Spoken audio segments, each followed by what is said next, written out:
I'm going to give two separate answers based upon two different conditions. For non-load-bearing framing, I would definitely attach the bridging to the structural steel columns or even a masonry column or concrete column, and that way you dump the load into those columns. And the load is pretty minimal, and so it really makes a lot of sense to do that.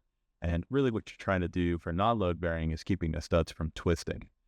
The second part of the answer is for load-bearing. Now, I think the answer is the same in that I would dump it into the steel column.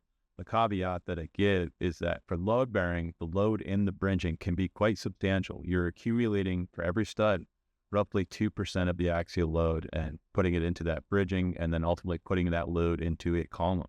And so if you're not the structural engineer of record, you should be coordinating with the structural engineer for the amount of load that you are imparting onto that element and making sure that the structural engineer of record has determined that that column, for example, in this case, is capable of handling that load. So two different answers based upon how your building is being constructed, non-load bearing versus load bearing.